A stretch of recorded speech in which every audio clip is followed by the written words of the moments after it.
Lorsque l'actualité s'affole, suivez Le Point sur Métropole. Le Point, tous les matins à 8h30, reprise 1h30. Le Point est une courtoisie de MSC Trading. MSC Trading, c'est plus pour moins. Et le plan épargne BNC, une assurance pour votre famille et vos employés. Madame, monsieur, bonjour. Bienvenue à la rubrique Le Point de Radio et Télémétropole. Merci de votre fidélité, merci surtout de l'intérêt. Nous sommes le 7 février 2020, 34 ans après la chute des Duvalier. Et pour revenir sur les événements qui ont abouti à cette chute, nous avons avec nous ce matin l'ancien directeur général de Télé Haïti, le journaliste Adi Jean-Gardi, ancien ministre de la Culture et de la Communication également. Adi, c'est un plaisir de vous accueillir ce matin. Pour moi, c'est plus que plaisir, c'est un véritable honneur. Un privilège aujourd'hui de pouvoir parler de Duvalier, de cette période sensible de 7 février 1986. Aujourd'hui, 7 février 2020, il est encore temps de parler de l'histoire récente et de comprendre ce qui s'est passé et ce que nous devons éviter. Alors, pour question de méthode, on dira rapidement aux téléspectateurs que l'on va parler aujourd'hui des raisons de cette chute, des causes fondamentales, si vous le préférez, bien sûr, et qui ont abouti à la chute de Jean-Claude Duvalier. Et puis, Adi, vos recherches vous ont permis aussi de trouver, ou encore de voir qu'Haïti a connu pas mal de locs, des périodes locs et des locs. Absolument, absolument. Donc, et même la période du 7 février a été une grande période de pays locs. Et on a connu, par exemple, à partir du 22 septembre 1985, la grande folie, la grande fête du Bel-Air. On a connu après la fête du Bel-Air, où quand le président disait que la présidence à vie n'est pas négociable, à la demande de ses ministres, surtout de Roger Lafontan et de tous ceux qui étaient présents, y compris du député de Port-au-Prince, M. Idnerdé. Alors, évidemment, on a connu une période de loc. Est-ce qu'on va revenir aussi sur les circonstances entourant la déclaration de Jean-Claude Duvalier,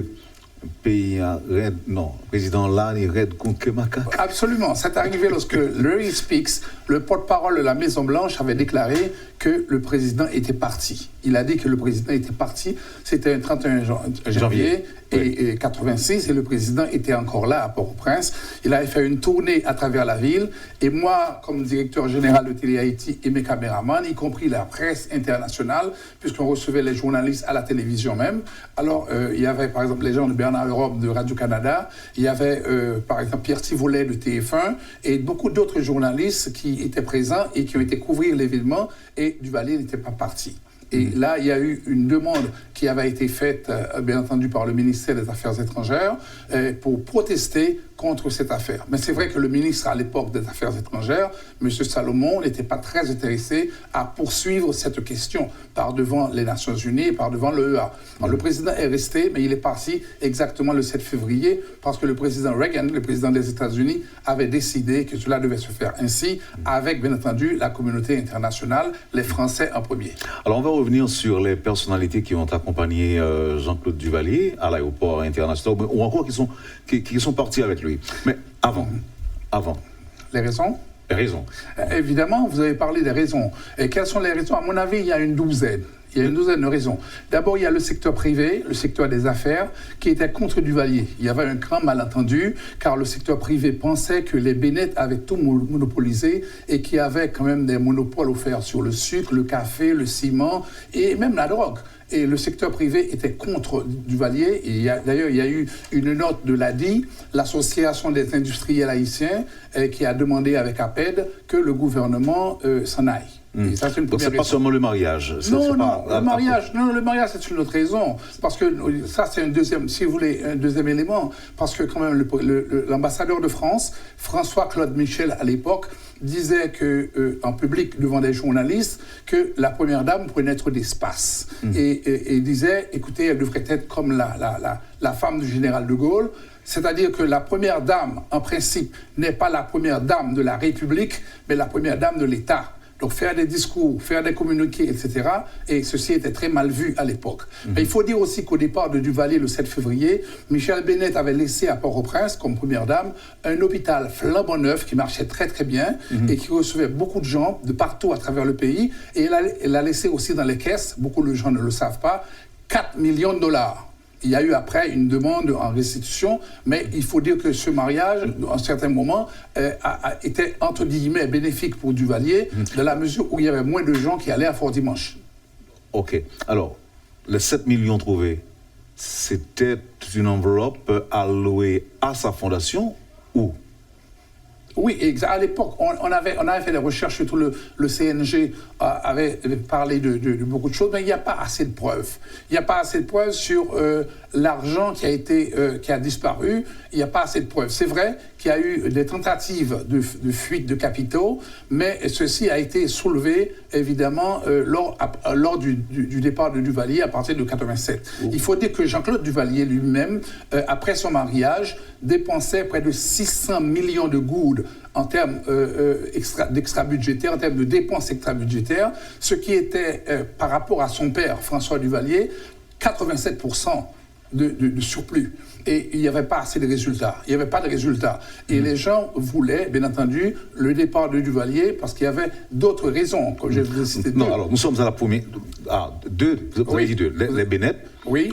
La question de monopole. Oui. Et donc ça fait une raison. Et une raison, mais c'est vrai aussi que le secteur privé confondait à l'époque, depuis 1986, les bas salaires et la compétitivité. C'est encore là. C'est-à-dire qu'il faut que les Haïtiens touchent mal ou très peu par rapport à la compétitivité internationale. Alors évidemment, ça a mis debout le secteur ouvrier. Il y a un journaliste, Gaston Raymond, qui a été tué parce que justement, il enquêtait sur les ouvriers. Et ça, c'est encore une autre raison du départ de Duvalier. Donc nous sommes à combien de raisons là? À 3. Ça fait 3. Okay. Il faut dire aussi que maintenant, pour le secteur privé, donc j'ai parlé tout à l'heure de cela, et Duvalier avait énormément aidé les membres du secteur privé en leur donnant plusieurs millions de dollars, en finançant leurs investissements. Alors, ceci était mal vu par l'opposition. La quatrième raison, c'est l'opposition démocratique, parce que l'opposition était composée à près de 5 ou 6 leaders, parmi lesquels il y avait Hubert de Ronseré, qui avait écrit d'ailleurs un projet pour le Chili, le développement du Chili et d'Haïti, et ce projet a été appliqué au Chili. Aujourd'hui, les Haïtiens vont au Chili. Il y avait aussi, en dehors de M. de Ronseré, un ancien ministre de Duvalier, et il y avait également Silvio C. Claude, qui avait été reçu par Jean-Claude Duvalier et qui avait dit non à l'exil et qui voulait la libération de tous les prisonniers politiques. Il y avait aussi Grégoire Eugène, qui était contre les Bennett. Il avait dit d'ailleurs que la première dame avait fait un coup d'État en parachute dans le journal La Fraternité. Et il y avait aussi quelqu'un comme Le Rouge, Alexandre Le Rouge du Cap, et ces gens voulaient des réformes. Donc ça, c'est un élément extrêmement important en termes de l'opposition démocratique. Et c'est vrai aussi que les jeunes Haïtiens de 86 voulaient le départ de Duvalier parce qu'ils voulaient l'autonomie universitaire. Ils voulaient des changements au niveau universitaire, par exemple, et ils le réclamaient à corps et à prix. Autre raison, c'est la presse. La presse nationale et internationale n'était pas très à l'aise avec les Duvalier, et la presse, les jeunes journalistes disaient à l'époque, il faut absolument que Duvalier renonce à ce qu'on appelle l'autorisation préalable, car il fallait une autorisation pour ouvrir un journal. Et les journalistes n'en voulaient plus. Et là, ils se sont concertés avec la presse internationale pour le départ de Duvalier. Et c'est vrai également qu'ils voulaient des élections ainsi que l'opposition, mais le gouvernement ne s'est pas intéressé. À un certain moment, je crois que la première dame de François Duvalier, Simone, avait demandé ou aurait demandé à Jean-Claude d'organiser des élections après septembre 1985, mais cette fois-ci pour 3 autres mandats de 7 ans. Ça veut dire qu'il serait encore au pouvoir 21 ans après. Mais il n'a pas voulu. Et je me souviens bien qu'une fois, lors d'une tournée de Duvalier au Bicentenaire et à la Saline, et là, le président conduisait et sa femme était avec lui, et il y a un journaliste qui a posé la question, TF1, de journaliste français, a demandé « À quand organisez-vous les élections ? À quand ?» Et là, la première dame a dit « Président, tonton, laissez-moi répondre. » Et elle a répondu « Bloody election » en anglais. Elle a dit « Il y aura donc des élections de sang. » Nous avons eu des élections de 187, mais c'est vrai que le gouvernement n'était pas intéressé à le faire et on voulait pousser Jaurès Lévesque, le président de la Chambre, comme le nouveau président provisoire, et il y aurait eu certainement cela. Mais le président Duvalier n'était pas intéressé, il voulait la présidence à vie. Et il est tombé le 7 février 1986. Il y a une autre raison fondamentale de ce départ, c'est la milice.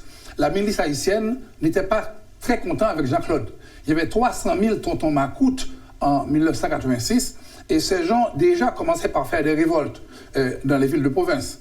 Il y a aussi la révolte de Kinskov, avec le fameux Polda nazi. Ils se sont soulevés contre Jean-Claude et c'est Pétionville, l'armée qui a été directement mettre la paix. Le problème de la milice, c'est que Duvalier avait fait un décret pour placer la milice après l'armée. Donc c'est l'armée qui contrôlait maintenant les miliciens, alors que sous Papadoc, c'était le contraire. Donc, et Duvalier, Jean-Claude, était à l'envers de son père. Il a voulu se créer un nom politique, le jean-claudisme. Et il faut dire aussi que Jean-Claude était en faveur du marché libre, alors que François Duvalier était pour l'État-providence. L'État crée les hôpitaux, les écoles, etc., alors que Duvalier était pour le secteur privé, un secteur privé qui va le trahir. Il faut dire aussi qu'en dehors de cela, en dehors de la milice qui était un peu contre Duvalier, qui voulait un changement, surtout après le départ de Lafontaine, il y avait aussi les catholiques. Les catholiques n'étaient pas contents en 1986, parce que Jean-Claude Duvalier avait commis une erreur, à mon avis, une erreur assez grave, parce que lors du passage du pape Jean-Paul II, et je crois que Jean-Claude avait renoncé au droit concordataire. Ceci était une demande depuis le concordat de Geffrard, depuis 1860, on voulait garder les lois concordataires. Ça veut dire que le président haïtien a le droit de nommer les évêques et aussi un certain pouvoir sur les prêtres. Et à partir de 1986, il faut dire que les catholiques, surtout la conférence épiscopale, étaient contre, Monseigneur Gaillot en tête, et au Cap haïtien, il disait que Duvalier avait trahi les lois concordataires qu'il avait données au pape, parce qu'il avait fermé Radio Soleil, et Radio Métropole à ce moment-là a décidé d'être solidaire à Radio Soleil et de donner plus de nouvelles. Et Ambigu de Maillère était un grand monsieur qui était avec la presse, les journalistes de l'époque. Il faut dire aussi que à ce moment-là, les lois concordataires ont été mal perçues par les évêques qui ont dit que quand Duvalier bat les évêques, il y a eu la mort des Messes, qui est un prêtre belge, l'expulsion de plusieurs prêtres étrangers et haïtiens battus ou envoyés en prison. Alors il y avait les protestants également. Les protestants étaient contre le gouvernement. Certains membres d'ailleurs des pasteurs étaient dans la fondation Michel Bennett, ont signé une déclaration disant non au gouvernement, il doit partir. Parce que les pasteurs voulaient les mêmes droits que les catholiques. Ça veut dire des terrains pour faire des églises, des terrains aussi pour faire des écoles, comme les catholiques ont aussi des terrains pour les presbytères, etc. Donc les protestants se sont réveillés en masse et ont fait des missions contre le gouvernement. Et les protestants en Haïti, comme on le sait, il y a beaucoup de filiales étrangères américaines et la communauté internationale est intervenue. Cette communauté internationale demandait à corps et à cri des élections à Jean-Claude Duvalier. Il ne le voulait pas. Alors la communauté internationale était représentée à l'époque 86 par l'ambassadeur américain Clayton McManaway.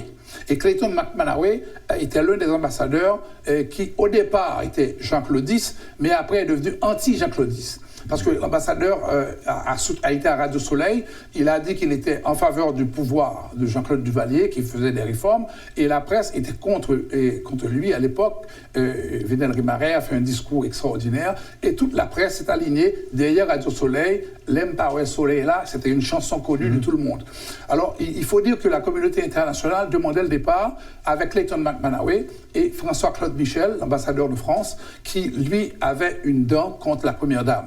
Et une dent aussi contre la Fondation. Il faut dire que la Première Dame, comme l'a écrit Jean-Robert Hérard dans son livre, voulait être comme Evita Perón.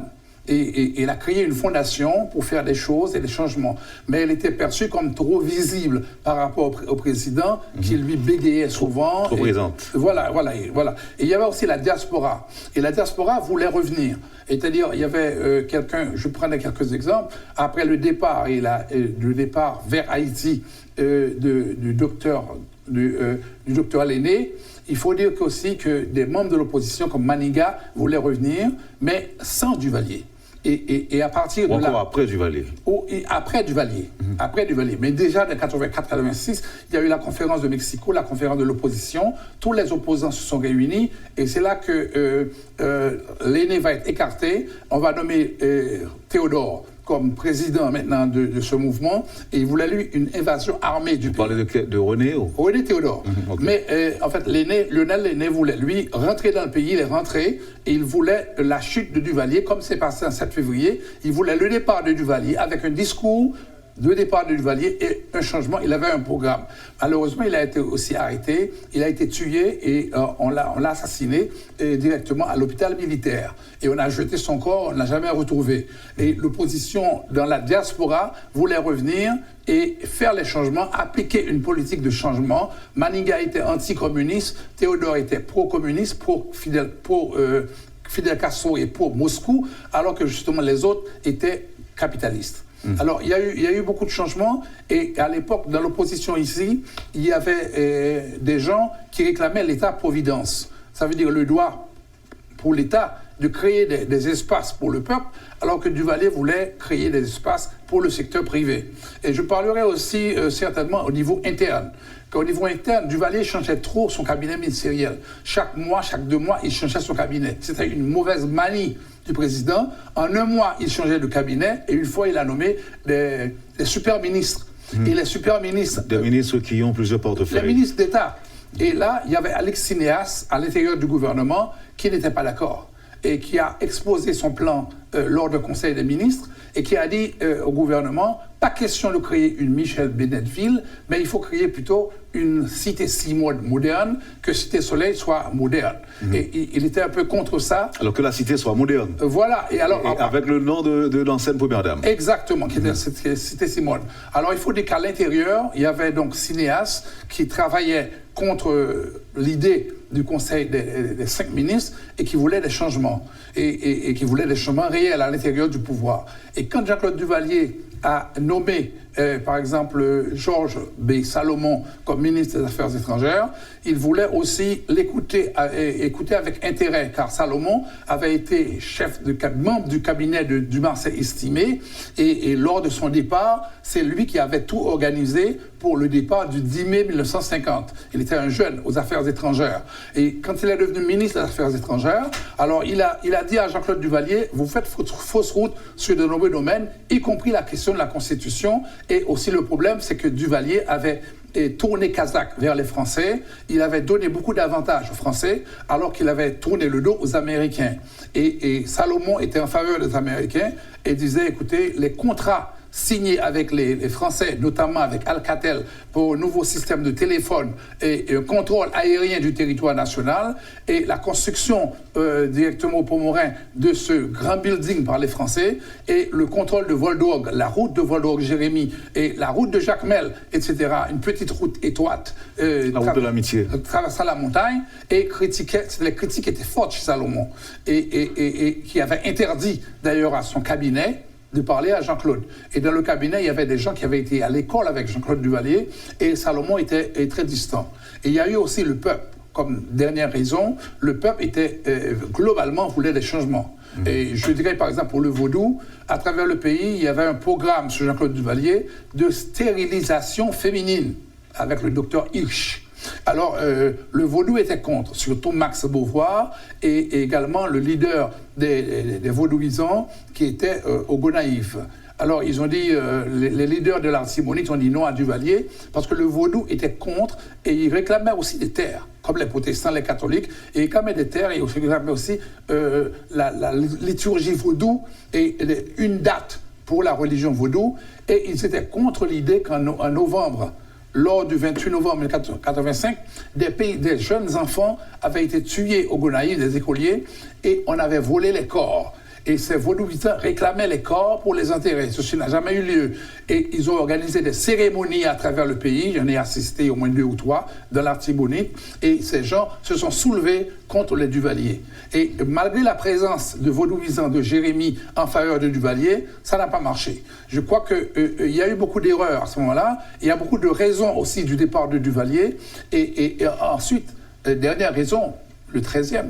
En fait, Duvalier, François, nommait toujours un cabinet ministériel de 12 personnes.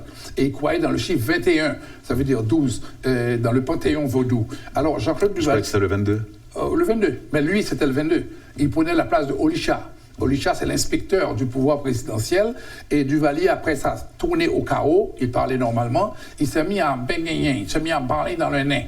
Alors, et Jean-Claude aussi, quand il a transmis sa bague, François Duvalier, à Jean-Claude avant sa mort, et ceci à l'ancienne cathédrale de Port-au-Prince, Jean-Claude Duvalier s'est mis à bégayer et à parler aussi dans le nez. La nation haïtienne, les dieux tutélaires. Alors, évidemment, il faut dire que Toussaint Louverture bégayait. En me renversant Saint-Domingue, on a renversé... on a abattu Racine sans... Moi, c'est Racine sans bout. Donc, je suis des racines profondes et vivaces.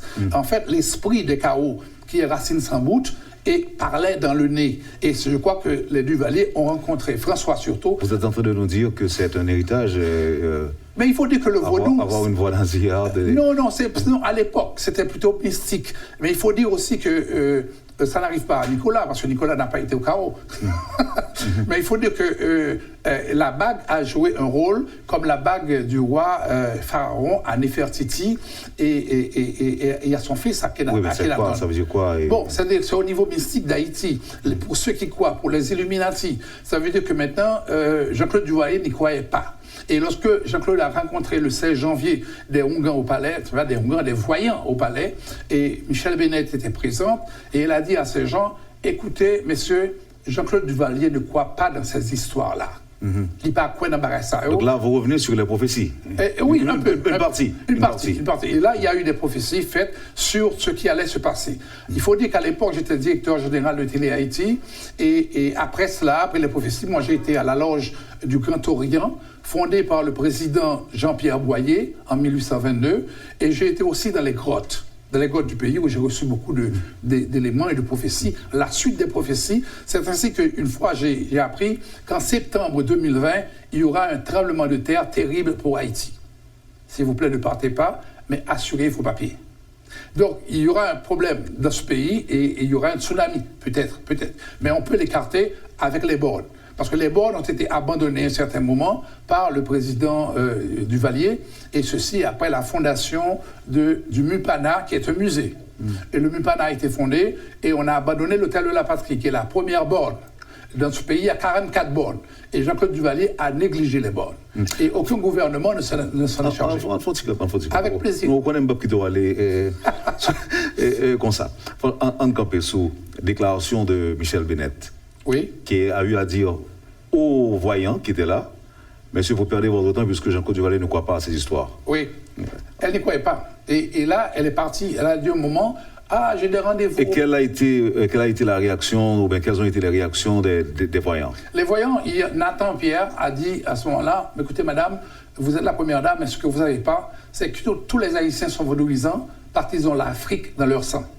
Ça a été la réponse. Et ils ont l'Afrique de leur sang. Okay. Et ils sont restés pour dire à Duvalier ce qui allait se passer, en interdisant à la fin de l'entretien à Duvalier de répéter ce qu'il avait vu. Celui qui avait emmené les voyants, c'était Théo Duval, notre ambassadeur en Hollande, et Théo était un mystique. Théo était un satsanghi. Il était bouddhiste. Satsanghi. Et il a emmené donc ces voyants qui sont venus, non pas pour parler à Duvalier comme ça, il a dit à Duvalier, vous savez, il y a deux patrimoines dans ce pays.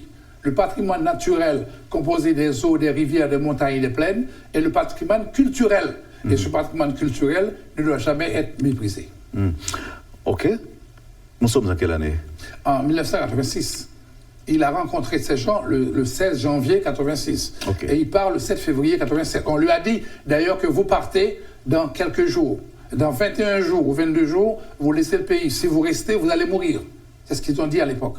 Oui, alors je me rappelle avoir entendu cette parole ici, dans le cadre de l'une de nos émissions, et Le Point, avec vous évidemment. Bien sûr.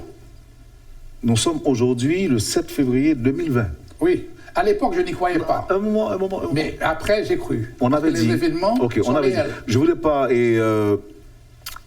garder l'émission, mais concentrer l'émission sur les prophéties, puisqu'on en a déjà fait pas mal. Oui. Mais il y a des points qui méritent de retenir l'attention. Oui. Et permettez que je revienne moi-même là-dessus pour essayer de mieux comprendre et d'apprendre davantage. Oui. Vous avez dit que selon les prophètes, les voyants, Oui. quelque chose de grave va arriver en septembre 2020. Oui, oui. Est-ce que j'ai bien entendu? Oui, bien sûr. Ça, je l'ai appris après. Mais lors de rencontre avec Jean-Claude, on avait annoncé le tremblement de terre de 2011. On avait dit qu'il y aurait eu une perte de 300 000 personnes. 2011, vous avez dit, mais c'était en 2010. Non, en 2010. En 2010, on a dit qu'en 2011, on allait compter les morts. Et les morts allaient venir. On a annoncé le tremblement de terre du 12 janvier 2010, que ceci allait arriver. On a annoncé l'arrivée également de danseurs de carnaval pour 2011. Ok, non. Guy Bretonnet encore. On avait annoncé le tremblement de terre en 2011 et c'est arrivé en 2010. Ah, oui. Ok. Et on a annoncé un deuxième tremblement de terre en septembre 2020. 10 ans après. 10 ans après. Donc cela voudrait dire aussi que ça peut arriver avant septembre. Oui et non. Si on l'avait annoncé en 2011 et c'est arrivé en 2010, remarquez l'inexactitude de cette annonce, de cette prophétie. Donc ça peut arriver aussi que l'on connaisse ce tremblement de terre avant 2020. En réalité, avant septembre alors. En réalité, le 16 janvier 1986, ils ont annoncé un tremblement de terre pour 2010, mais qu'on allait compter les cadavres en 2011. Et ils ont annoncé les changements de gouvernement. Et en ce moment-là, ils ont parlé aussi à Duvalier de la présence de sa femme. Et je reviens encore à Michel Bennett, et tu avais dit qu'elle descendait directement du roi Christophe et qu'il y avait une malédiction de Corneille Brel pour 7 générations, et Michel en faisait partie. Ok. Et là, évidemment, l'autre a dit qu'elle est entourée d'anges gardiens positifs, qu'elle n'aurait pas à en subir les frais. Mais c'est vrai que le roi Christophe a été en exil. Il s'est suicidé et le fils du roi Christophe a été en exil. Ça veut dire Nord Alexis, le petit-fils, Henri III, a été en exil et Michel Bennett passait comme quelqu'un de la génération, 7e génération, et elle allait connaître aussi l'exil avec Jean-Claude Duvalier. Ok. On va fermer cette parenthèse et la parenthèse des prophéties. Pour venir avec ceux qui accompagnaient Duvalier le 7 février. Pas encore, mais pour les raisons. D'abord, est-ce que c'est fini pour les raisons? Vous avez évoqué toutes les raisons. Oui, ce sont les raisons fondamentales, les raisons principales. Ok, donc on en est à combien? Une douzaine, vous avez dit? Une douzaine, oui. De raisons. Et je dis le 13e, c'est Jean-Claude Duvalier lui-même. Donc c'est pas hésitant. Donc c'est pas la chute de Duvalier n'est pas le fruit du hasard. Non, pas du tout. Il y avait plusieurs raisons fondamentales et principales pour vous répéter. Pas du tout. Ceci dit, de toute façon, c'est comme si c'est ton mango qui mue, il t'a tombé quand même. Oui, après 30 ans. Il y avait beaucoup même le duvalérisme était contre le jean-claudisme. Et comme je disais tout à l'heure, la milice était prête à faire une attaque de palais. La milice. Parce que la milice était... Oui, mais pour faire quoi, pas pour gens Pour renverser, à la limite, c'était pour renverser Duvalier. Oui, mais François n'était plus là. Non, et peut-être... À qui allait-il confier le pouvoir? Roger Lafontaine, qui était en exil au Canada. Ils allaient lui demander de revenir. Ou à Maman Simone, non?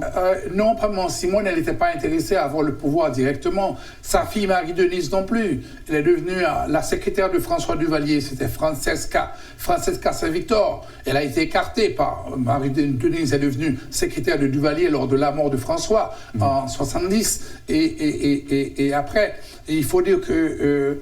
ces gens n'étaient pas intéressés à avoir le pouvoir. Ils ont laissé Jean-Claude Duvalier diriger. Et c'est vrai que Jean-Claude Duvalier avait demandé un moment à sa mère de partir pour l'exil. Parce qu'après le mariage, il faut dire que, selon les témoignages, Michel Bennett faisait des fausses couches. Il y a eu une fausse couche connue par la presse, et ceci à l'hôpital du Canapé Vert, avant la naissance des enfants Tania et Nicolas. Et elle avait un problème, et on disait que la belle-mère de la première dame était en cause de ça. Et Jean-Claude a demandé à sa belle-mère de libérer le plancher, parti Pouche-Douillon, qui était le chef de cabinet. Et aussi la sœur de Clélie, Ovide, est partie aussi de Léogane pour aller en exil. Comment la belle-mère pourrait être responsable des fausses couches? Non mais écoutez, c'est encore des coups de langue. Il y avait beaucoup de coups de langue, il y avait des malentendus, parce que elle voulait jouer le rôle de première dame, et Michel Bennett a dit, écoutez, la première dame, c'est moi.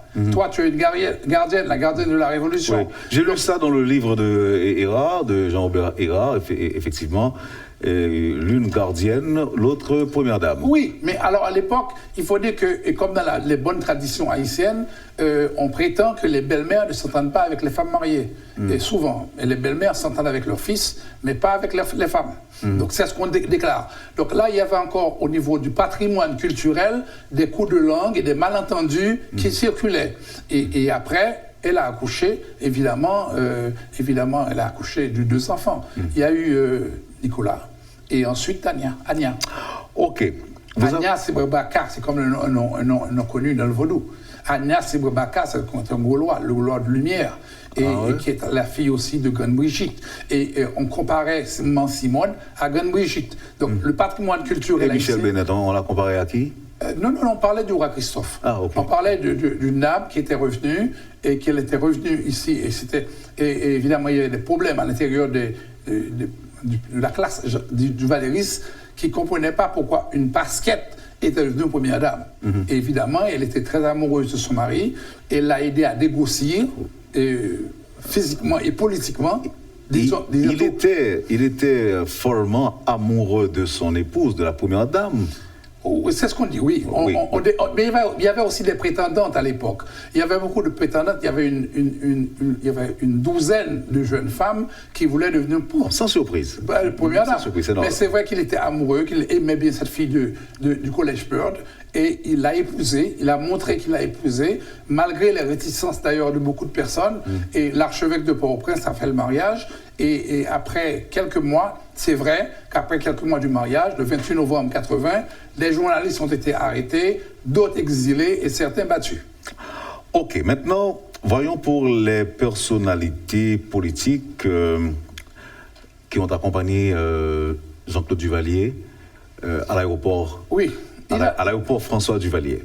Il y avait au moins 30 personnes. Le 7 février. Après 30 ans de règne, il y avait à peu près 30 personnes au palais. Ce jour-là, le 7 février... Vous vous souvenez de qui, alors? Je peux vous donner quelques noms dont je me souviens. À l'époque, j'étais encore journaliste, responsable de Télé Haïti. Je peux dire le président de la République, Jean-Claude Duvalier, qui a pris un temps fou pour corriger 4 pages qu'on lui avait remis, et il a réduit à 4 lignes. Et il y avait ensuite la première dame de la République, Michel Bennett. Là, vous parlez de son discours. Le discours, le discours de départ de Duvalier a été réduit à 4. Il a raturé avec une plume qui coûtait à peine une gourde. Il a rejeté la plume en or qu'il avait dans la poche. Et il a pris une plume d'une gourde entre les mains du journaliste de télévision, Bobby Daudet, qui est caméraman de la télé nationale, qui était là. À ce moment-là, c'est que Fito Joassin, le directeur de la télévision, et il a raturé les choses et il a réduit à 4 lignes. La deuxième personne, c'était Michel Bennett. Michel était à travers le palais. Elle avait d'ailleurs des sandales qui faisaient beaucoup de bruit. Sandalier a fait bruit dans le palais, elle a monté, descendre.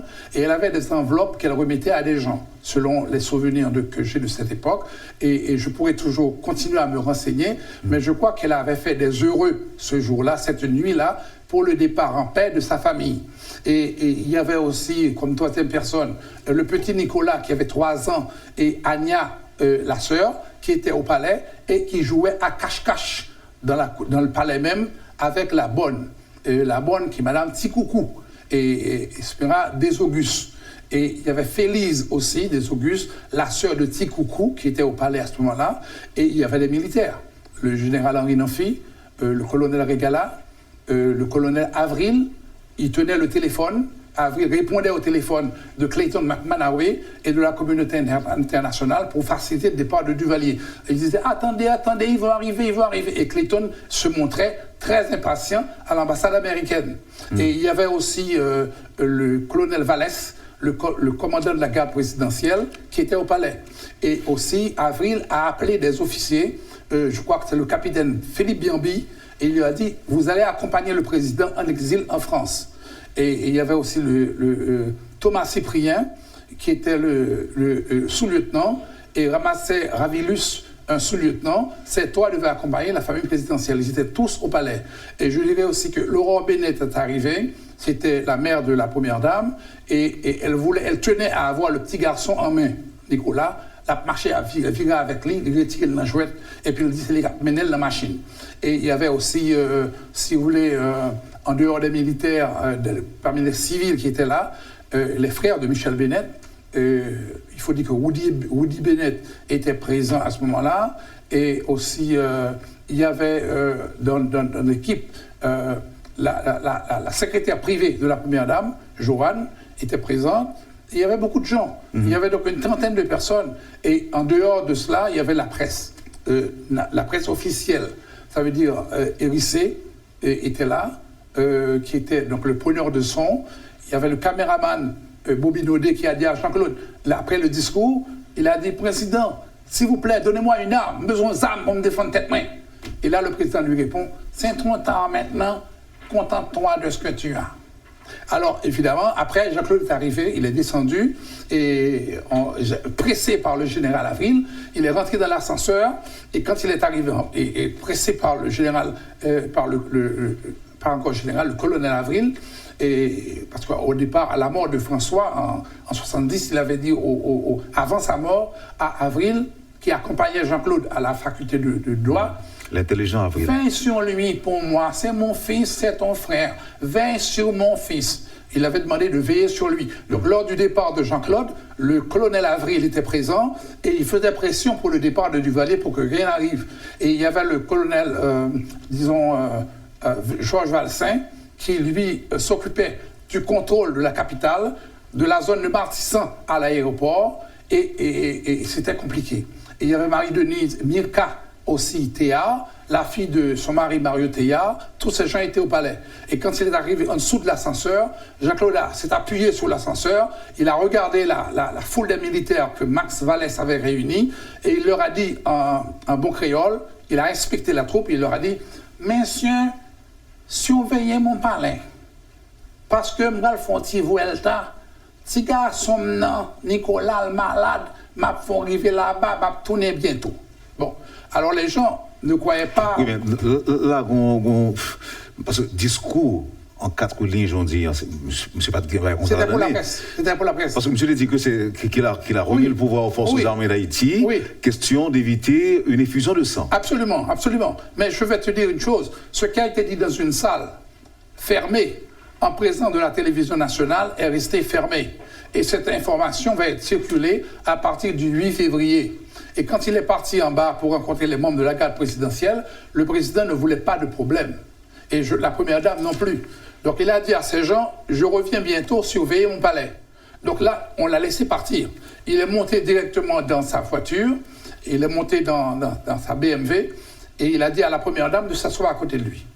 La première dame, qui avait aussi l'habitude de fumer, cette nuit-là ne fumait pas. Et il y avait derrière... 2 personnes. Ça, c'est plutôt paradoxal. En général, quand on fume, lors d'un moment de tension, c'est le soir fumer plus. Oui, mais en fait, quand on a été à l'aéroport, moi j'étais à l'aéroport avec les caméramans et je n'ai pas vu la femme fumer.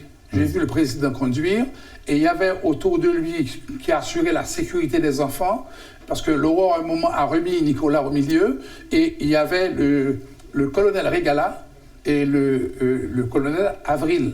Ils étaient là et ils assuraient donc d'une certaine manière le départ. Alors, c'est des gens qui accompagnaient le président à l'aéroport, mais tous ne partaient pas pour l'exil avec le président. La plupart d'entre eux partaient. Un seul n'est pas parti. C'est Pierre-André. Pierre-André Duvalier, c'était en fait l'oncle de Jean-Claude Duvalier. C'était le fils direct de Duval Duvalier, qui passe pour être le père de Jean-Claude Duvalier. Et Duval avait un autre enfant qui s'appelait Pierre-André. Et Pierre-André était au palais. À un moment, il pleurait avec en main un bol de riz et de griots. Et c'est Michel Bennett qui lui a dit à Jean-Claude, tonton, dis à ton oncle d'arrêter de pleurer. Parce que c'est pas le moment de pleurer. Alors, je crois qu'il a arrêté de pleurer parce qu'il a eu une enveloppe aussi. On ne l'a plus revu, il est rentré dans une chambre. Et lui, il a été à l'aéroport. Et c'est là qu'il y avait un journaliste de Radio Métropole qui couvrait les événements. C'était Michael Norton, un Américain de l'Associated Press. Et Michael Norton, au départ de Duvalier, je me souviens bien, et il a dit à Jean-Claude, au départ de Duvalier, il a dit Jean-Claude vient de partir. Et Michael lui dit, mais quand ça qu'il revient? C'était pour l'ironiser. Et il y a Pierre-André qui a répondu, qui est l'oncle, enfin pas l'oncle, mais qui passait pour être le frère, mais c'était le fils de Duval. Et il a dit, Jean-Claude Duvalier revient dans 22 jours. Il revient dans 22 jours. À partir du 8 février. À partir du 7 février. 7 février, oui. À partir du 7 février, il revient dans 22 jours. Et le journaliste de Radio Métropole, Michael Lawton, lui répond, écoutez, 22 jours, il faut 1 an pour chaque jour. Ça veut dire dans 22 ans, mais pas dans 22 jours. Et avec les transits, il reviendra peut-être dans 25 ans. C'était une prophétie. Oui. Parce qu'effectivement, Jean-Claude Duvalier est rentré 25 ans après son exil. Donc les 22 jours ou 25 jours prévus par Radio Métropole avaient été réalisés et c'est Michael Norton qui a joué. Et c'est là que Pierre-André a répondu, 22 jours ou 25 jours ou 25 ans, je m'en fous, mais il reviendra quand même et il sera enterré dans son pays. Merci. Merci Adi. On observe la pause, à tout de suite. Vous suivez, madame, monsieur, la rubrique Le Point de Métropole. C'est Adi Jean-Gardy qui est avec nous ce matin à l'occasion du 7 février. À tout de suite, après la pause. Le Point est une courtoisie de MSC Trading MSC Trading, c'est plus pour moins. et la BNC. Le plan épargne BNC, une assurance pour votre famille et vos employés. Avec nous ce matin à la rubrique Le Point de Métropole, le journaliste et ancien directeur général de Télé Haïti, Adi Jean-Gardy, pour une page d'histoire ce matin. Il y a quelque chose qui a retenu mon attention. Vous avez dit tantôt que même la milice était contre Jean-Claude Duvalier. Oui, oui. Et j'étais même paré pour comploter, pour renverser. Absolument, absolument, mais absolument. Comment pourriez-vous expliquer ce que moi-même j'ai vécu, j'ai vu à Jacmel, par exemple. Il était à 11h, midi, un groupe de miliciens réunis en face de ça, les casernes des VSN, des volontaires de la sécurité nationale. Ils réunis. C'était à quelle fin? Parce que c'était après Duvalier final. Je vais vous dire ce qui s'est passé. C'est que le 6 février, au moment où Jean-Claude Duvalier prépare ses valises pour partir, la première dame de François Duvalier, qui habitait à Després, aussi s'organisait pour partir avec le capitaine Ticlou, qui était son chef de sécurité. Eh ben, il y a eu le ministre de l'Intérieur a envoyé une note à toute la République. Il a dit que le 7 février, tous les bureaux de supervision de la milice devraient se réunir pour prendre de nouvelles dispositions afin de garder Jean-Claude Duvalier au pouvoir. Et tous les macoutes, dans toutes les villes, dans tous les départements et les communes, s'étaient réunis pour le rencontrer. Le 8 février, certains macoutes ont été à la réunion du ministère de l'Intérieur et au Québec, dans route, tués. Beaucoup de macoutes ont été tués, massacrés. Et il faut dire que le gouvernement... C'est pas trop fort de dire tous les macoutes, parce que être macoute, c'était plutôt péjoratif. Mais alors qu'il y a eu des miliciens qui n'étaient pas des macoutes, non? C'est vrai, mais cependant, ils étaient assimilés à ça. Parce que les macoutes, au départ, avec Barbeau, créés par François Duvalier, évidemment, les macoutes créés par la milice, créée par Pavadoc, et ceci après 64, après l'arrestation de l'ambassadeur Richard Johnson. L'ambassadeur américain avait été arrêté, et le président venait de déclarer son pouvoir à vie. Alors, il y a eu beaucoup d'opposants dans les prisons, surtout à Fort-Dimanche, et il faut dire aussi que la milice a été créée. Certains macoutes n'avaient pas d'armes, n'avaient que des bâtons. Aux manchettes. Aux manchettes, et il y avait des tontons macoutes qui étaient armés. Et il y avait des armes qui distribuées, et ceci dès 1982, et il faut dire par le gouvernement. Et les tontons macoutes, le 7 février, ils allaient en réunion. Ils allaient dans les réunions. Et certains macoutes, ou encore ceux qui portaient le bleu, le bleu et la cocarde rouge, le bleu de Déné, alors là, et qui avaient un drapeau noir et rouge, qui est le drapeau de Shango, le drapeau de Brave Guédé. Alors ces gens-là ont été arrêtés en route et tués par des civils. Et certains ont été brûlés vifs, d'autres ont été égorgés, et d'autres assassinés.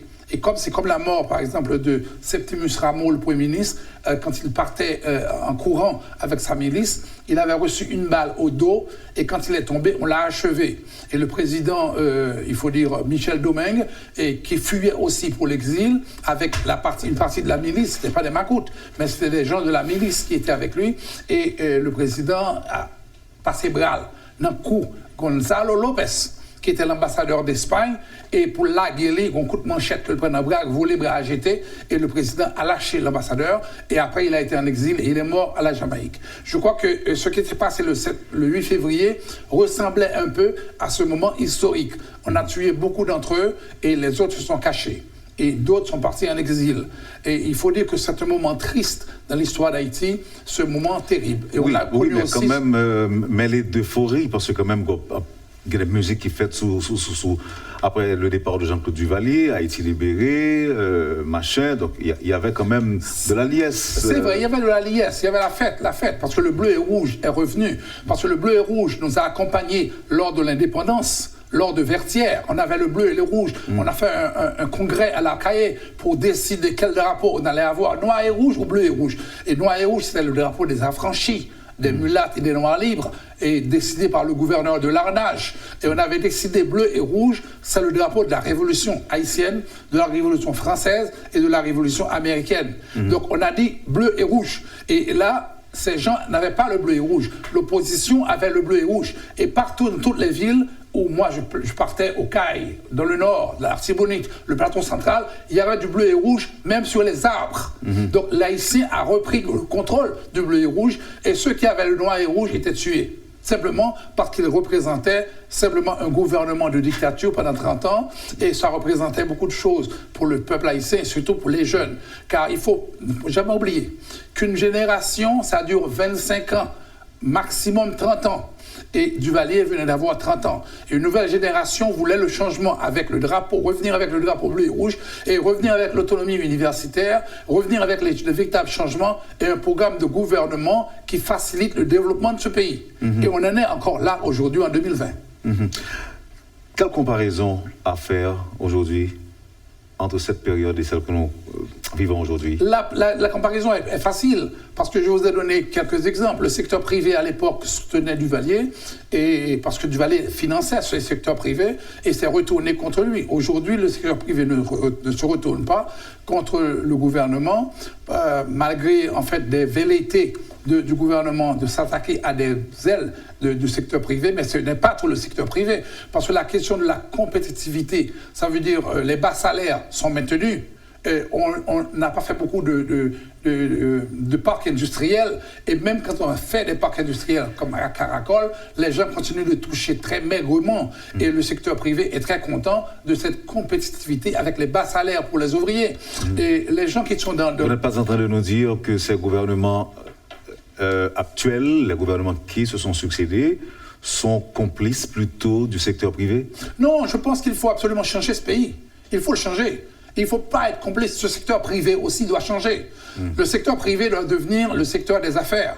C'est pour ça que moi, quand j'avais été aux affaires étrangères, j'avais lancé une philosophie, la diplomatie d'affaires.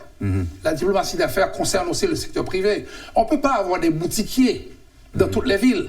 On devrait avoir de vrais hommes d'affaires avec des secteurs porteurs de capitaux permettant aux Haïtiens de mieux toucher et d'avoir un salaire valable. Il n'est pas normal. Mais est-ce que tout était noir au cours des 30 ans des Duvalier? Non, tout n'était pas noir. Vous avez dit ce matin, j'ai entendu aux nouvelles, vous avez parlé de l'aéroport international financé par Duvalier tout seul, sans l'aide de la communauté internationale.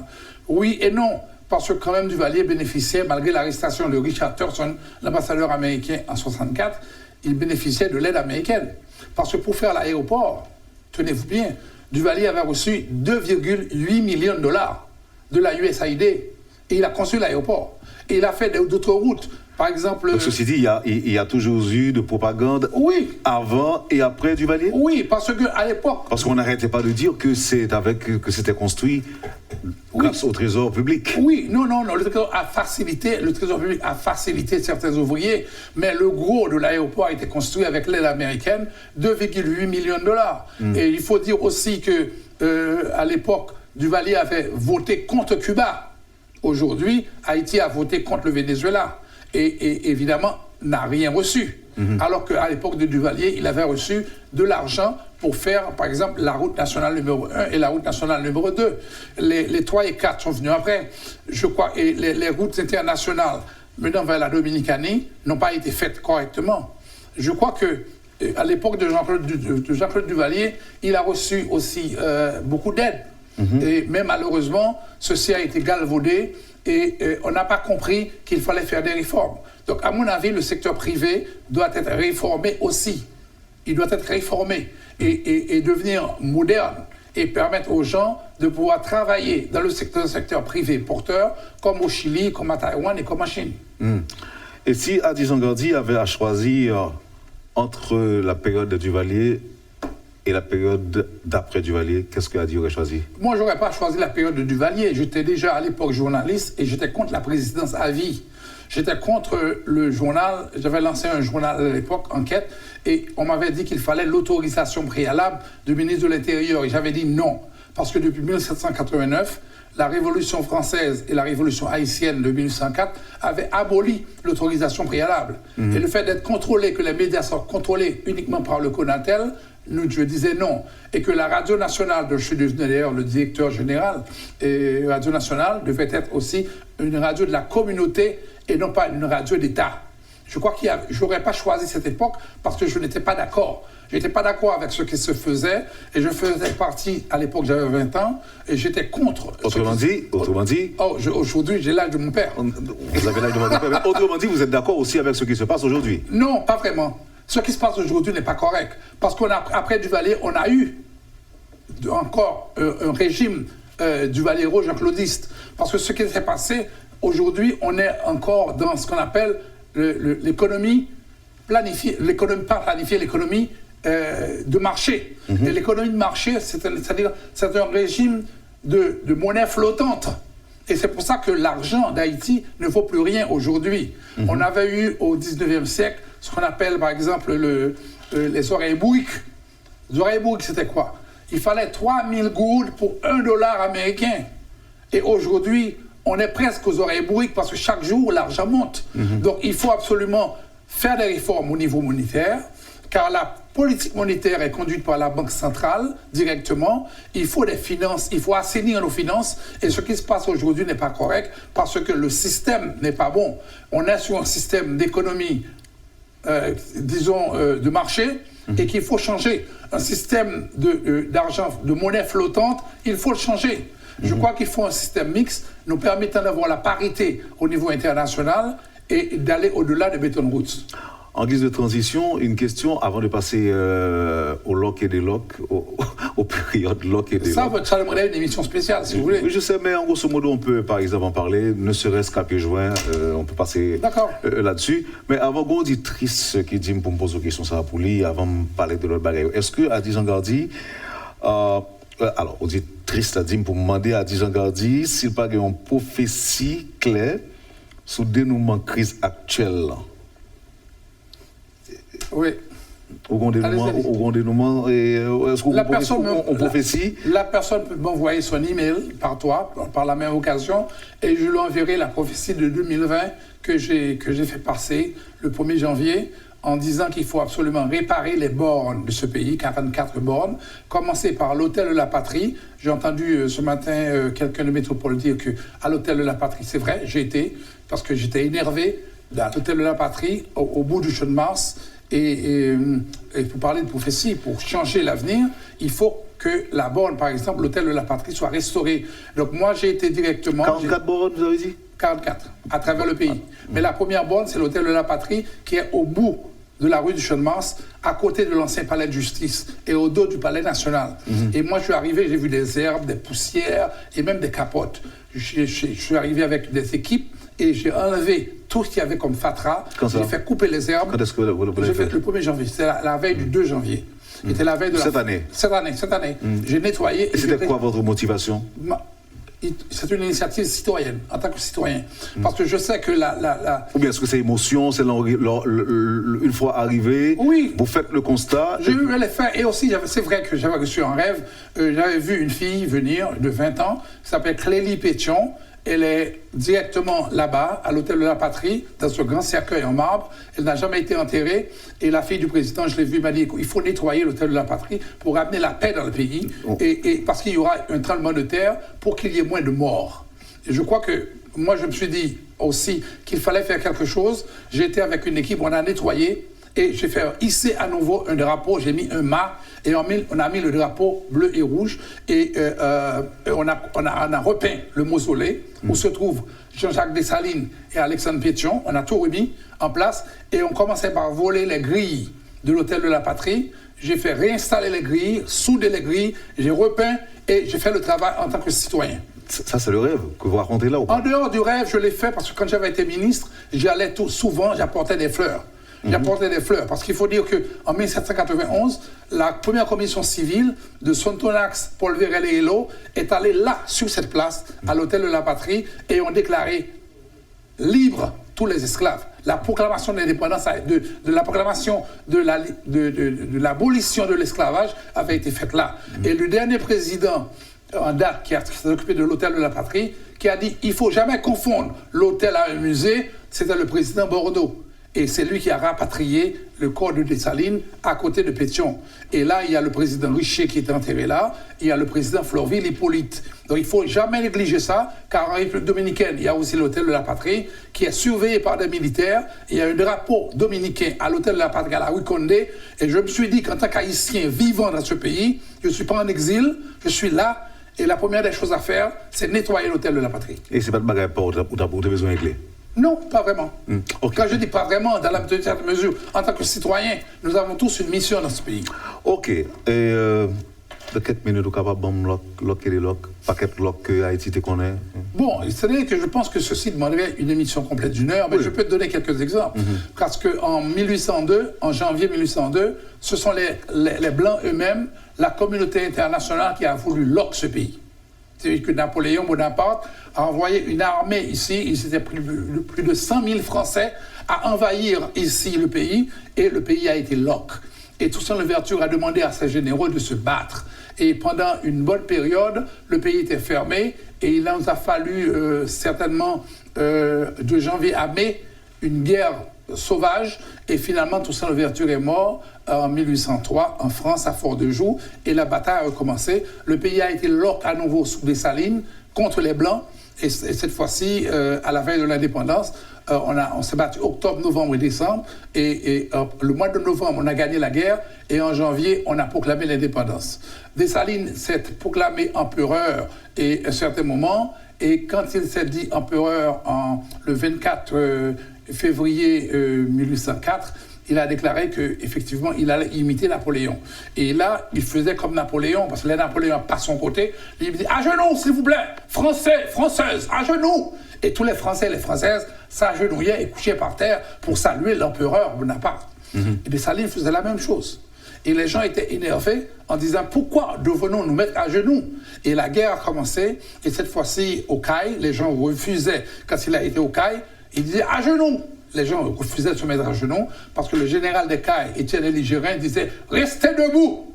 Et là, la guerre a commencé, le pays est devenu lock à nouveau, et Dessalines est mort le 17 octobre.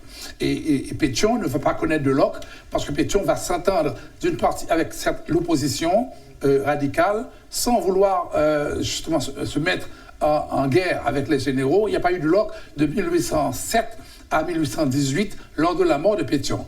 Boyer non plus. Jean-Pierre Boyer, un grand président haïtien, un brillant bonhomme qui a conquis la Dominicanie. On a parlé très mal de lui dans l'histoire, ce qui est faux. Il faut rétablir la mémoire de Jean-Pierre Boyer. Et je crois que Boyer n'a pas connu de problème réellement jusqu'au tremblement de terre de 1842. Et là, en 1842, il y a eu des vols, le pays a été lock. On attaquait, il y avait beaucoup de gangs. Et en 1942... Gangs? Beaucoup de gangs. Ah ouais? Les gangs qui attaquaient les gens dans les routes, etc.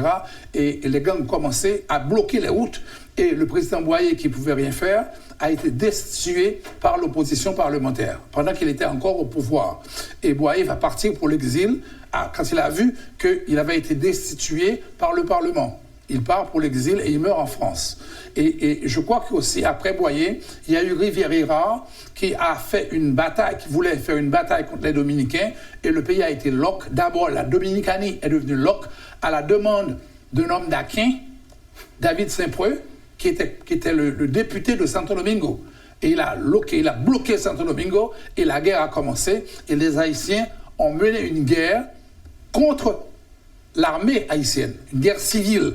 Et c'est par la guerre civile que justement la Dominicanie va être créée en 1844. Ils ont emmené le drapeau haïtien bleu et rouge, et ils ont mis une croix blanche au milieu en disant « mais quoi maman, mais quoi papa, sont capables de pilel ». Et la Dominicanie a été créée avec un président, le premier président dominicain était un haïtien de Hinche qui s'appelait Imbert. Alors là, le pays a été déloc lors de l'arrivée en principe de Soulouk. Quand il est arrivé, il a dit « je vais nommer quelqu'un responsable des services secrets ». Il l'a nommé Similien. Et c'est Similien qui va déloquer le pays, et ceci en arrêtant les gangs. En pacificateur ou pas? En pacifiant, entre guillemets. Ça veut dire qu'il a intégré les gangs, il a envoyé des gens, des militaires, dans les gangs, et les gens rentraient et se faisaient reconnaître, et on a reconnu tous les chefs de gang, et on les emmenait en mer, on les noyait. Ah. Ils étaient noyés. Et le pays a été pacifié, entre guillemets. Et Soulouk s'est déclaré empereur. Et Faustin Ier. Mais il faut dire qu'après cela, il y a eu Geffrard. Geffrard est devenu président de la République après Soulouk, et le pays a été loc sous Geffrard parce que lui, il menait une politique totalement contre l'opposition, et il a signé un accord avec le Vatican en demandant aux prêtres catholiques de faire l'éducation des enfants, mais tous ceux qui étaient les petits-fils, les fils de gens qui ne sont pas mariés, ils n'ont pas de droit à l'école. Et là, le pays va être en colère, et pendant 3 jours, le pays a forcé Geffrard à démissionner. Et c'est là que la guerre civile menée par le président Salnave, qui est un socialiste, Salnave est arrivé du Cap, et il s'est instauré ici, et Salnave n'a pas connu une période de loc, sauf que lui, il a demandé, le gouvernement a demandé de loquer le pays. Le gouvernement? Le gouvernement. Mm-hmm. Il a créé les magasins de l'État, et il a dit, bloquez le pays. Parce que parlementaires, contre moi. Donc maintenant, le peuple a été au Parlement, il a boulé le Parlement, il a crasé lui, il a arrêté quelques monde, tout députés, époque ça, sénateurs, et il a battu quelques, et le pays a été fermé jusqu'à la mort, jusqu'à la guerre civile, parce que là, tu vas avoir une partie du Nord va se révolter, l'Artibonite avec Saget va se révolter, et aussi le Sud avec Michel Domingue. Et le pays va être déloc grâce ou à cause des 3 armées qui ont envahi Port-au-Prince. Et le président Salnave se réfugie en Dominicanie, les Dominicains l'arrêtent et le remettent à Port-au-Prince, où il a été fusillé sur les ruines fumantes du Palais national. Alors, d'autres périodes de loc et de déloc. On a pris des avant l'émission. Ok, mais je termine pour toi avec Saget, parce que Saget va devenir président d'Haïti, à quelques temps après Salnave, et lui, il va déloc le pays totalement en demandant à l'opposition le dialogue. Et l'opposition dira, je ne pas de dialogue, je ne pas faire dialogue avec eux. Et il a lui-même présenté un cahier de charge en disant, le dialogue commencera par le partage du pouvoir, et là, je suis d'accord, puis partager le pouvoir. D'accord, tout le monde fait un mandat coûte, au mandat 7 ans, et là, il finit le braler. Et il mettait en pile monde dans place l'État, il dit, mais place ma bail, m'a partagé 50%, c'est ma Québec 50, m'a bois 50. Et là, les gouvernements viennent dialoguer parce que tu as intérêt. Et même place ministre surtout, il était dialogué sur eux. Et après, monsieur dit, fais projet. Et c'est là que nous allons faire allumette, c'est là que nous allons faire route, nous allons commencer lumière, nous allons commencer à faire tramway, métro, etc. Mais avec l'aide de l'opposition, le dialogue sera réussi. Et finalement, lors du départ de Saget, après à la fin de son mandat, il avait dit « Ne pas passer un jour en plus, ni un jour en moins ». Il est parti et on a organisé les élections et l'opposition a gagné. Michel Domingue est devenu président et c'est là qu'il va créer le poste de Premier ministre avec Septimus Rameau. Il n'y a pas de réaction là, malheureusement, pas peut-être tout avec vous. Mais on a 2 ou 3 absolument, avant de reprendre l'antenne. Non, un auditeur qui dit qui cite les propos évidemment d'un journaliste. Oui. Il a dit, ce journaliste a dit, fin 2011, non, alors le journaliste a dit, c'était à la fin de 2011-2013, la dictature du valériste,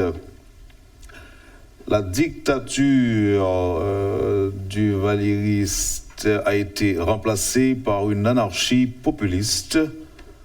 Are we better now than before?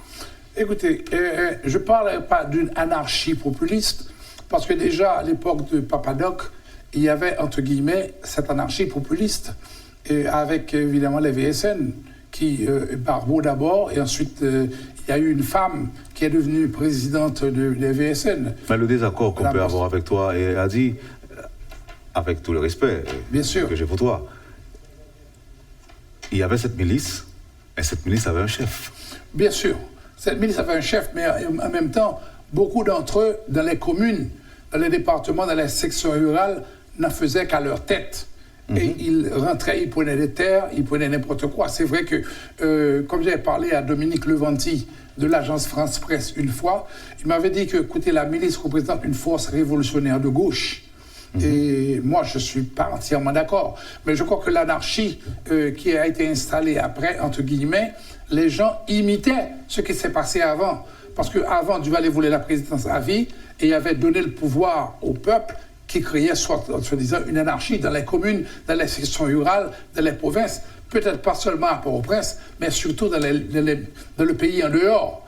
Et je crois qu'aujourd'hui, il faut voir qu'après 87, ce n'est pas seulement le pays en dehors, mais aussi le pays à l'intérieur, le pays, la capitale, qui est devenu anarchiste. Et c'est ça, justement, qu'il faut changer. Une autre remarque, alors un autre rappel d'auditeur. Entre 1822 et 1825, Boyer a repoussé une tentative de débarquement des Français à Samana. Il faut parler aussi de la partition jouée par Haïti pour repousser et rendre son indépendance à la République dominicaine. On l'appellera la Restauration. Écoutez, oui, c'est vrai. Il faut dire que les Français avaient essayé plusieurs fois d'attaquer Haïti et ils avaient perdu. Boyer a fait beaucoup de choses pour ce pays, y compris la création de ce que je dirais le Grand Orient d'Haïti, et l'armée était partout pour empêcher les Français de débarquer.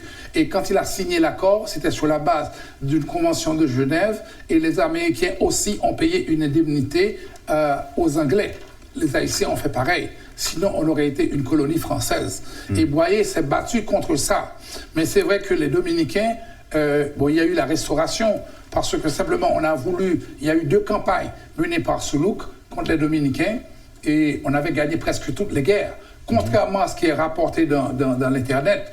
Et on a voulu aussi avec Giffard, les Dominicains ont vendu leur pays. Ils ont vendu leur pays d'abord à l'Espagne, ils ont vendu aux Américains, ils ont vendu aux Français. Et les Haïtiens se sont battus contre cette puissance également. Et la restauration a eu lieu grâce à Giffard, grâce aux Haïtiens. La restauration a été faite. Et il faut dire que pendant cette période, c'est le gouvernement haïtien qui payait aux Dominicains leur budget. On faisait 2 budgets. Un budget pour Haïti et un budget pour Dominicanie. Puis il n'y a pas jamais 20 pays encore. Donc c'est ce qu'ils appellent la restauration. Aujourd'hui, on a oublié l'histoire. Aujourd'hui, on occulte l'histoire et la mémoire. C'est ça qu'il faut rétablir et permettre aux jeunes Haïtiens de savoir qui ils sont, ce qu'ils représentent et quel est notre avenir. Parce que l'identité haïtienne passe par là, c'est-à-dire par l'exportation de la liberté et la défense de la liberté, de l'égalité et de la fraternité. En parlant de Michel Bennett, vous avez fait allusion à sa fondation. Oui. Il y a un auditeur qui a eu à dire que Mme Magloire et Rizia Vincent avaient elles aussi des fondations. C'est vrai. Il faut dire aussi que déjà à l'époque de Boyer, sa femme, qui s'appelait Joute Lachenet, avait créé le Panthéon national qui fonctionnait comme une fondation. Mais c'est différent. Il n'y a pas eu d'hôpitaux autant que je sache, autant par exemple que ce soit Lucienne Heurteloup, la femme de Dumas Estimé, qui a fait beaucoup d'œuvres sociales, et les autres aussi visitaient les hôpitaux. Mme Magloire a eu une fondation qui a été supportée par Mme Dwight Eisenhower, la femme du président américain. Mais c'était souvent des missions américaines qui y allaient. Alors que dans la fondation de Michel B, c'est vrai qu'il y avait beaucoup de médecins haïtiens, beaucoup de gens qui étaient... On rapporte qu'elle portait son appareil télescope aussi. Oui. Alors qu'elle n'était pas médecin. Oui, c'est comme Sophia Martelly. Elle croyait qu'elle était pas médecin, mais elle voulait jouer un rôle social et médical. C'est vrai que Michel Bennett, selon le livre de notre ami, portait un stéthoscope. Mais c'est en réalité le fait que beaucoup de gens allaient à l'hôpital de Bon Repos et cet hôpital a été abandonné après, alors qu'on aurait pu avoir aujourd'hui plusieurs hôpitaux de ce type. Et c'est vrai aussi qu'il y a eu 4 millions de la Fondation qui ont été galvaudés après. Et là, encore, on s'en souvient. Ah oui, on ne perd pas la mémoire. Moi, je fais des recherches tous les jours. Mais écoutez, sur tous les gouvernements. Dites-nous, Adjan Gadi, pourquoi on n'a pas gardé ce qui était bon? Pourquoi on a tout détruit? On n'a pas tout détruit. C'est que tu vois, contrairement à d'autres pays du monde, aux États-Unis, moi j'ai fait le tour du monde 3 fois. Je suis arrivé, j'ai trouvé des organisations. Tout le monde cherche des jobs ici dans l'État. Alors qu'il y a des jeunes qui auraient pu créer des organisations de recherche et chercher des financements. Et sur chaque gouvernement, chaque période. Et je crois qu'en France, c'est ce qui se passe. Moi, j'ai visité l'Europe, j'ai vécu en Allemagne, parce que j'ai travaillé à Deutsche Welle, à la Voix d'Allemagne, et j'ai vu aussi des jeunes Allemands conserver la mémoire, parce qu'il y a des groupes qui se forment d'un département à un autre. Pourquoi pas, au niveau du patrimoine culturel, nous avons les vestiges du passé.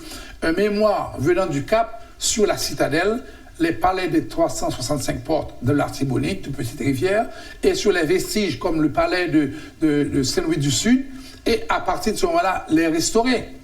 Et on ne peut pas, par exemple, vouloir le patrimoine culturel et ne pas avoir des groupes qui se forment, et même financés par l'État, pour créer des documents de recherche permettant de savoir ce qui s'est passé. Il y a beaucoup de points noirs dans l'histoire. Il y a des gens qui ont écrit, par exemple, l'histoire de l'Église catholique. Mais pourquoi pas un livre sur les maîtresses? Parce que chaque président haïtien a gagné au moins 3 ou 4 femmes dehors. Et parfois, il y a une femme première dame qui gagne un sur côté. Donc je crois qu'il faudrait écrire, faire des recherches et chercher, interviewer et aller dans les documents de presse. Même parce que ses amis Jean-Robert Hérard, non? Son ancien collaborateur? Non, plus que collaborateur. Jean-Robert Hérard a été mon rédacteur en chef. Oui. Et quand j'entrais dans la salle de presse du petit samedi soir, je baissais la tête. Et quand il parle, je ferme la bouche. Ça a été mon rédacteur en chef. Oui. Je crois, vous avez une si belle suggestion. Pourquoi ne pas la partager avec lui? Aller enquêter sur les maîtresses des chefs d'État et sur les petits amants, les amants des premières dames. Oui, pourquoi pas? Pourquoi pas? Par exemple, est-ce que les gens savent que Toussaint Louverture avait une maîtresse dans les chaos qui s'appelait Philomise? Peu de gens le savent. Est-ce que les gens savent que Dessalines avait une maîtresse comme Denise Basile, qu'on a appelée Défilé l'Arfol, qui ramassait cadavres? C'était sa maîtresse. Donc il y a plein d'éléments, mais aussi des gens qui n'ont pas écrit, qui ont écrit des mémoires, ou encore des notaires. Côté madame Nanté, ça? Marchand. Elle n'a jamais donné de problème pour ça. D'ailleurs, souvent, les premières dames cherchent les autres dames. C'est-à-dire les premières dames, la première cherche la deuxième, la troisième, la quatrième, etc. Comme en France. Les rois de France ont au moins 20 ou 30 maîtresses. Ça dépend des départements. Parce que le président haïtien, comme Dessalines, quand il allait dans une commune, il avait des maîtresses pour pouvoir faire des wangas pour lui. Mais, bon, tu as dit, Dessalines avait des maîtresses aussi. Dessalines te plaît? Donc c'est parce que... Dessalines était 21. Quoi? Dessalines était 21 maîtresses. À l'époque, c'était la polygamie était instituée ou pas? C'était pas institué, mais dans la culture africaine, c'est accepté. 21 maîtresses. 21 maîtresses, 21 panthéons. Et dans chaque département, il avait une femme. Et c'est parce que justement, il avait une femme ici qui s'appelle Denise Basile, qui était propose Mounfouli et qui ramassait comme monsieur, parce que les nègres arrivaient, le fameux Yayou, le baptiste Yayou, bam, son coup de couteau, et puis il coupait jambes monsieur, il coupait bras, il coupait main, et puis il a un coup de marteau dans la tête. Donc on a retrouvé le corps. Quand les Américains sont arrivés, ils ont dit, on veut voir là où Dessalines est enterré, le général Roussel. Et il a dit à Dartignav, déjà, il le traitait mal. Il le traitait de big pig, c'est-à-dire gros cochon. Et il le traitait aussi très mal. Dirty liar, sale menteur, devant tout le monde. Et Dartignav pleurait. Il disait, Dessalines n'aurait pas accepté ça, Dessalines. Et il pleurait à chaudes larmes. Et d'ailleurs, quand il est devenu président, il était installé au pouvoir, il a pleuré, il a dit, papa, ici, moi, quand le président d'Haïti, ça me va le faire comme ça pour le pays. Et il pleurait. Et il a appelé l'opposition pour déloquer le pays. Et Charlemagne Péralte est devenu le leader de la résistance et il va être tué le 1er novembre 1919.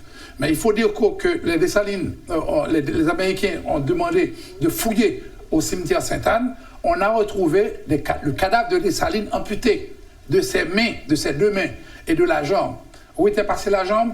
Denise Basile, après avoir enterré les morceaux à Sainte-Anne, et a pris une jambe, il fourrait le long sac, il voyait madame, monsieur, qui était marchand des Salines. Et ils ont enterré jambe dans le monde carreau. Bon, évidemment, c'est la petite histoire. Il faut écouter aussi les vieux, il faut prendre les notes, il faut lire aussi la presse de l'époque, au fur et à mesure. Et ça te permet de reconstituer l'histoire. Et beaucoup de gens dans les autres pays font la même chose. Ils ne cherchent pas un job. Ils créent des organisations et là, ils cherchent les financements. Ils demandent au ministère de l'État ou à l'étranger, à l'UNESCO, de les financer. Et c'est par là qu'on restitue l'histoire et la mémoire. Mon auditrice qui dit que le Petit Trianon était construit par une maîtresse, pour une maîtresse de Napoléon, Versailles aussi pour une autre maîtresse. Absolument. Les maîtresses ont joué un rôle capital dans ce pays. Dans la vie des hommes. Dans la vie des hommes politiques, partout dans le monde. Partout dans le monde. Mon bâtiment est sous les amants des premières dames. Aussi, il y a eu des femmes, souvent on les tuait. Par exemple, il y a une histoire très connue de Antoine Sansaric, je pense, qui était l'amant de la femme de Lecomte. C'est ce qu'on prétend. Et donc, mais s'il vous plaît, au combat, on va l'éviter pour moi là. Oui, les sources. Non, pas les sources. Oui. Pas besoin de révéler rien pour période. Non, peut-être que oui. Pour les parce que dernières beaucoup de gens ont dit que c'était le Tancred Auguste qui avait sauté le palais de Lecomte, mais il y a aussi une histoire de femme. On prétend que la première dame avait un amant et que lui, le président, l'a fait chercher et il a pris un bateau, il a été à Jérémie. Et quelque temps après, la première dame meurt. Madame a mouru d'un arrêt du cœur. Et le président va demander de retrouver ce type qui va retourner à Port-au-Prince, l'amant, et qui va se livrer au président. Et c'est cette nuit-là qu'il va être retrouvé au palais, et le lendemain, il n'a pas été mis en prison, et le palais va être sauté. Le palais a sauté, et le président mourit avec tout le monde dans le palais, et 500 militaires mourent. Ils prétendent qu'il y a une histoire femme avec nègre sous côté là-dedans. Et même si femme n'a pas mouru avant. Bon, ça, encore, il faut le prouver. Je crois qu'il y a un historien haïtien vivant, qui est Michel Souka, qui en parle un peu. Et je crois qu'il y a d'autres historiens de l'époque qui ont écrit dans les journaux, notamment Justin Lévisson. Et il faut aller voir le journal Le Matin des Magloires pour essayer de comprendre ces anecdotes. Bon, il y a beaucoup d'anecdotes. Mais cependant, c'est vrai que Versailles, le Petit Trianon, ont été construits soit pour le roi, Louis XIV, et ensuite pour Napoléon, par des maîtresses qui ont joué un rôle capital dans l'histoire du monde et dans l'histoire aussi d'Haïti. Elle joue un rôle. On a partagé des informations avec moi, tout ça, mais c'est un qui te répond l'autre là. Adi, c'était un plaisir de vous avoir ce matin avec moi et à la rubrique Le Point de Métropole. Pour moi, c'est un véritable plaisir et un honneur. Chaque fois que vous m'invitez, je vais revenir. Merci encore une fois. Parce que j'apprends beaucoup de vous et les autres aussi de nous. Merci Adi. Merci infiniment. À bientôt. À très bientôt. Vous avez suivi, madame, monsieur, la rubrique Le Point de Radio et Télémétropole. C'était Adi Jean-Gardy avec vous. À bientôt. Lorsque l'actualité s'affole, suivez Le Point sur Métropole. Le Point, tous les matins à 8h30, reprise 1h30. Le Point est une courtoisie de MSC Trading. MSC Trading, c'est plus pour moins. Et le plan épargne BNC, une assurance pour votre famille et vos employés.